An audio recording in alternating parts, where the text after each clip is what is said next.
بسم اللہ الرحمن الرحیم۔ السلام علیکم ناظرین، میں ہوں آپ کا میزبان راجہ کاشف اور پروگرام اختلاف۔ ناظرین، پاکستان اور بھارت کے درمیان بڑھتی ہوئی کشیدگی کی صورتحال نے جو ہے نہ صرف عالمی سطح پر تشویش پیدا کرتی ہے، بلکہ جو گزشتہ شب بھارت نے ایل او سی کی خلاف ورزی کرتے ہوئے جو ہے بھاری اسلحے کے ساتھ جو ہے فائرنگ کی پاکستان کے علاقے میں، جس کی جوابی کارروائی کرتے ہوئے جو ہے پاکستان کی پاک فوج نے جو ہے جوابی حملہ کیا اور دشمن کی کئی جو ہے چوکیوں کو تباہ کیا۔ اس حوالے سے کئی فوٹیجز بھی سامنے آئیں اور دفاعی تجزیہ جو دفاعی ذرائع ہیں ان کا یہی کہنا ہے کہ پاک فوج نے بھرپور جواب دیتے ہوئے جو ہے ان کی چوکیوں کو تباہ کیا، نہ صرف بلکہ ایک منہ توڑ جواب دیا گیا۔ لیکن جنگی صورتحال اسی طرح جوں کی توں موجود ہے اور ہم دیکھ رہے ہیں کہ پاکستان اور بھارت بالکل اس وقت جو ہے جنگ کے دہانے پر ہیں۔ پاکستانی عوام اس وقت جو ہے وہ بھرپور جوش و جذبے کے ساتھ پاک فوج کے شانہ بشانہ کھڑی ہوئی ہے، اور ان کا یہی کہنا ہے کہ خون کے آخری قطرے تک ہم پاک فوج کے ساتھ کھڑے ہیں اپنے ملک کے دفاع کے لیے، اور ہر صورت ہم اپنے ملک کا دفاع کریں گے، نہ صرف بلکہ پاکستان کی جو شہرگ ہے کشمیر اس کو بھی آزاد کروائیں گے۔ اسی والے سے آج ہم گفتگو کریں گے۔ اس کے علاوہ جو D G I S P R اور deputy prime minister Ishaq Dar اور اس کے علاوہ ترجمان وزارت خارجہ ہیں، انہوں نے ایک مشترکہ پریس کانفرنس کی ہے جو موروثی حالات کے حوالے سے انہوں نے بتایا ہے کہ کیا موروثی حالات ہیں اس وقت، اور بھارت جو ہے وہ جنگی جنون میں مبتلا ہے۔ گزشتہ شب جو ہے وزیر اطلاعات کی طرف سے بھی یہ بیان ایک سامنے آیا کہ اگلے 24 سے 36 گھنٹے جو ہیں وہ انتہائی اہم ہیں، اور بھارت نے جنگی تیاریاں شروع کر دی ہیں۔ بھارت میں کیا حالات ہے اس وقت، ان کے پرائم منسٹر نے کون کون سی میٹنگز جو ہیں وہ بلائیں، کیا ان میں گفتگو کی، کیا انہوں نے باتیں کی، اس پر بھی ہم بات کریں گے۔ انہوں نے اپنے جو اکنامک افیئرز ہیں ان کے ساتھ اور اپنے جو افواج کے لوگ ہیں ان کے ساتھ کیا باتیں کی، اور پاکستان کی دفاعی پوزیشن اس وقت کیا ہے۔ جنگی مشقیں جو ہیں پاکستان کی طرف سے شروع کی گئی ہیں، ایئر فورس کی اور بحریہ کی اور زمینی فوج کی طرف سے جو ہے وہ مشقوں کا سلسلہ جاری ہے، اس پر بھی ہم گفتگو کریں گے۔ ضمیر علی ڈتو صاحب ہیں سینئر صحافی، وہ ہمارے ساتھ موجود ہوں گے، ان کو خوش آمدید کہتے ہیں۔ اس کے علاوہ ہمارے سینئر پارلیمانی رپورٹر ہیں جناب شہزاد حسن مرزا صاحب، ان کو ویلکم آپ کو بھی۔ ڈتو صاحب، سب سے پہلے آپ سے ہی شروع کرتا ہوں کہ پاکستان اور بھارت کے درمیان جو ہے تنازعات کی تاریخ ہے، اور ایک بڑی لمبی اور پرانی تاریخ ہے۔ تاریخی تھوڑی اس پہ تاریخی وجوہات کیا رہی ہیں جنگوں کی، اس پہ تھوڑی سی روشنی ڈال دے تاکہ ہم پھر جنگ کی صورتحال کی طرف آئیں گے پھر۔ بہت شکریہ کاشف صاحب۔ دیکھیں اس وقت جو صورتحال ہے، آج کی صورتحال کو ہم دیکھیں یا پھر سن 47 میں جب ہم الگ ہوئے تھے تب سے لے کر آج تک، جو بنیادی فیکٹر ہمیں نظر آتا ہے تو وہ یہی ہے کہ بھارت کو کبھی بھی پاکستان کا وجود ہضم نہیں ہوا۔ بھارت پہلے دن سے لے کر آج تک پاکستان کے وجود کو ہضم نہیں کر پا رہا، اس سے یہ برداشت نہیں ہو پا رہا پاکستان کا وجود۔ یہی وجہ ہے کہ بھارت نے پہلے دن سے سازشیں شروع کی، چالاکیاں شروع کی۔ آپ دیکھیں جب ہندوستان اور پاکستان الگ الگ ہوئے تھے تو پاکستان میں جیسے جناح صاحب نے سنبھالا تھا تو پاکستان کی ٹوٹلی ایڈمنسٹریشن جو تھی، آرمی اور دیگر ساری کی ساری پاکستان کے پاس آ گئی تھی، لیکن انڈیا کے پاس اس طرح سے نہیں ہوا تھا۔ انڈیا میں وہی برٹش لاج ہے وہ کنٹینیو ہوا تھا، اس کے بعد پھر آہستہ آہستہ انہوں نے اپنی چیزیں چینج کی۔ اب اس سے لے کر سن جو 60 والی دہائی تھی اس کے بعد 71 میں تو 65 کی جو پہلی جنگ تھی اس میں بھی اگر آپ دیکھیں تو بھارت کی یہی جو مکروہ سازشیں، چالاکیاں اور اس کے ساتھ ساتھ اس کے اندر جو بغض ہے خاص طور پہ مسلمانوں کے حوالے سے، وہ بڑی ہمیں کھل کر سامنے نظر آتا ہے کہ بھارت کی جانب سے جو اس کے اندر بغض بھرا ہوا ہے مسلمانوں کے خلاف، پاکستان کے خلاف، وہ اس وقت سے لے کر آج تک ہمیں سامنے آتا جا رہا ہے۔ اسی طرح سے 71 میں اگر آپ دیکھیں تو جیسے خود بھارتی وزیر اعظم نے اب تو تسلیم بھی کر لیا کہ انہوں نے خود مفتی بانی بنائی تھی، پھر اس کو فنڈنگ کی، اس کو پوری طرح سے وہ ایک طرح سے اس کو پالتے پوستے رہے تاکہ پاکستان کے خلاف اس کو استعمال کیا جا سکے۔ اس کے بعد اگر آپ دیکھیں تو ہمیں اس کے بعد جو کارگل وار نظر آتی ہے، کارگل وار کے بعد آج تک اگر ہم اس میں دیکھتے ہیں تو ہم جو کنونشنل وار ہیں وہ تو ہماری بھارت کے ساتھ 2 ہوئی ہیں، لیکن اس کے علاوہ بھارت کے ساتھ ہماری جو لائن آف کنٹرول ہے ایل او سی کے اوپر جو سلسلہ یہ کنٹینیو چلتا ہوا نظر آ رہا ہے ہمیں۔ اس میں ہمیں جو صورتحال ہم دیکھتے ہیں پاکستان کی طرف سے تو ہم اکثر یہ اپنے جو دفاعی تجزیہ کار ہیں یا جو فوجی معاملات سے منسلک لوگ ہیں، ان سے جب پوچھتے ہیں تو وہ یہ کہتے ہیں کہ پاکستان کیونکہ یہ محسوس کرتا ہے کہ پاکستان کا یہ جو کشمیر بارڈر ہے، یہاں پر ہمیں دونوں سائڈوں پہ جو لوگ رہتے ہیں ہم ان کو اپنا مانتے ہیں، کیونکہ اس طرف بھی مسلمان ہیں اور اس طرف بھی مسلمان ہیں، لہٰذا بھارت کی جانب سے جب بلا اشتعال فائرنگ کی جاتی ہے تو وہ خاص طور پہ ان لوگوں کو نشانہ بناتے ہیں، ان دیہاتوں کو نشانہ بناتے ہیں جو سویلین آبادی ہے، عام معصوم لوگ ہیں، نہتے ہیں، ان کو نشانہ بناتے ہیں۔ لیکن پاکستان جواب میں وہ کارروائی نہیں کرتا۔ پاکستان جب جوابی کارروائی کرتا تو صرف خاص طور پہ جو بھارت کی فوجی چوکیاں وہ بھی وہاں پہ نشانہ بناتے ہیں جہاں سے وہ فائرنگ کرتے ہیں۔ صحیح، تو یہ رپلائی ملتا ہے پاکستان کا۔ اب دیکھیں کارگل وار میں خود بھارتی فوج کے کمانڈرز کی جانب سے لکھا گیا، انہوں نے جو کرنل شیر خان شہید تھا اس کے بارے میں لکھا کہ یہ بہت بہادر تھے، بہت بہادری سے اپنے ملک کے لیے لڑتے ہوئے انہوں نے جان دی ہے۔ تو پاکستان کی جانب سے آپ پوری ہسٹری کو دیکھیں تو پاکستان نے ہمیشہ جو جنگی اصول ہیں، ایک ضابطہ، ایک معاملات جن کو آپ جنگی اخلاقیات کہتے ہیں، ان کا پاس رکھا ہے۔ بھارت نے شروع سے لے کر آج تک ہمیشہ سے سازشیں کی ہیں۔ اب پٹھان کوٹ واقعہ دیکھ لیں، اس کے علاوہ جو اور واقعات ہوئے تھے، اس میں ہر جگہ پہ آپ کو کہیں نہ کہیں بھارت کا مکروہ چہرہ نظر آئے گا۔ آج اس وقت بھی دیکھیں بھارت نے جیسے پاکستان کے ساتھ وہ یہ انڈس واٹر ٹریٹی کے حوالے سے آپ دیکھیں تو بھارت نے اس سے پہلے کئی پروگرام ایسے تھے، کئی جلسے تھے جہاں پر مودی یہ کہہ چکا تھا کہ جو انڈس واٹر ٹریٹی ہے وہ اس سے پیچھے ہٹنا چاہتے ہیں، جیسے انہوں نے کشمیر سے 370 ہٹایا، اس کے علاوہ 35A ہٹایا۔ تو یہ اسی طرح سے مودی کی پوری اس کا حصہ تھا، جو مودی کا ایجنڈا تھا الیکشن سے پہلے، اس پہ وہ عمل کرتے ہوئے یہاں تک پہنچا ہے۔ لیکن پاکستان کی جانب سے ہمیشہ اپنی دفاعی پوزیشن میں جانے کے بعد اپنے دفاع میں ہتھیار اٹھاتے، یہی وجہ ہے کہ ہمیں زیادہ نقصان ہوتا ہے کیونکہ ہم اپنی دفاعی پوزیشن میں رہتے ہیں، کیونکہ ہم پہل نہیں کرتے۔ اب بھارت نے شروع سے لے کر آج تک ہمیشہ سازشیں کی، ہمیشہ پہل کی ہے، اور بھارت کی یہ پالیسی ہے کہ وہ پہل بھی خود کرتا ہے اور چیختا بھی خود ہے، روتا بھی خود ہے۔ تو اس وقت سے لے کر آج تک کی جو ہمیں ساری یہ جنگی حکمت عملی نظر آتی ہے تو اس میں بھارت کی جنگی حکمت عملی کم ہوتی ہے، اس کی جو منافقانہ سازشیں اور ایک مکروہ چہرہ ہے وہ زیادہ نظر آتا ہے۔ تو میرا یہ خیال ہے کہ اس کی جتنی بھی تاریخی پس منظر میں آپ جائیں تو بھارت شروع سے لے کر آج تک ہمیشہ سے اسی موقع کی تلاش میں رہتا ہے کہ کب کہیں اس کو موقع ملے وہ حملہ کرتا ہے، جیسے اس کے اوپر کوئی جوابی وار ہوتا ہے تو وہاں سے بھاگ کھڑا ہوتا ہے۔ اس وقت بھی یہی پوزیشن ہے کہ آپ دیکھیں کہ چاروں طرف سے وہ کوشش کر رہا ہے کہیں نہ کہیں سے وہ کسی صورت کامیاب ہو جائے، لیکن اس بار پہلی بار اس کو یہ ہوا ہے کہ وہ جہاں جہاں تیاری کرتا ہے وہاں اس کو جب سامنے فورسز نظر آتے ہیں تو وہاں سے ریورس ہو جاتا ہے۔ یہی وجہ ہے کہ پچھلے 3 دنوں سے آپ دیکھ رہے ہیں کہ ہمیں ڈیلی کی بنیاد پہ انفارمیشن ملتی ہے کہ بھارت اب حملہ کرنے والا ہے، لیکن وہ حملہ کرتا نہیں۔ اس کی وجہ یہ کہ بھارت کو جیسے سامنے فورسز کی تیاری نظر آتی ہے تو یہ پیچھے ہو جاتا ہے۔ یہاں پر میں آپ کو ایک آج کی تازہ ڈیولپمنٹ کے حوالے سے بتانا چاہتا ہوں تاکہ کچھ چیزیں ہمارے ناظرین کے علم میں اضافہ ہو۔ جیسے آپ نے کہا کہ مودی نے 2-3 میٹنگز کی تھی، یہ 2-3 میٹنگز میں 2-3 بڑے اہم چیزیں ڈسکس کی گئی۔ پہلے بھارت وزیر اعظم مودی نے اپنی جو کیبنٹ کمیٹی برائے فائنینشیل افیئر سے اس کے ساتھ میٹنگ کی، اس کے بعد اس نے کیبنٹ کمیٹی برائے پولیٹیکل افیئرس ہیں اس سے میٹنگ کی۔ پولیٹیکل افیئر سے میٹنگ کرنے کا مقصد یہ تھا کہ جنگی صورتحال میں ہمیں بھارت کے اندر جو آنے والے الیکشنز ہیں اس میں کتنا فائدہ ہوگا، کتنا نقصان ہوگا۔ اس کے ساتھ ساتھ اس نے جو اپنی اکنامک افیئرس کی میٹنگ کی تھی اس میں یہ پوچھا گیا تھا کہ بھارت کی جانب سے اگر کوئی ہلکا پھلکا ایسی کوئی محدود پیمانے پہ جنگ کی کوشش کی جاتی ہے تو پھر کیا ہوگا۔ تیسری جو اہم میٹنگ تھی اور اس کے بعد ایک بڑا اہم واقعہ ہوا میں آپ کو بتاؤں گا، وہ تھی سیکیورٹی افیئرس کی میٹنگ، کیبنٹ کمیٹی برائے سیکیورٹی افیئرس کی میٹنگ۔ اب ان تینوں میٹنگز کے بعد بھارتی کیبنٹ کی جانب سے جو بیانیہ جاری کیا گیا، پریس ریلیز جو جاری کی گئی، اس میں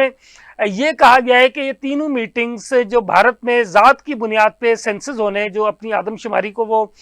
کاسٹ کی بنیاد پہ کرتے ہیں کہ کون کون سی برادری کے، کون کون سی ذات کے کتنے لوگ کہاں کہاں رہتے ہیں، اس کے بنیاد پہ اس کی منظوری دی گئی۔ جو اصل چیز تھی وہ چھپائی گئی ہے، لیکن اصل چیز چھپی نہیں ہے، وہ کھل کر سامنے آ گئی۔ وہ یہ ہے کہ بھارت کی جو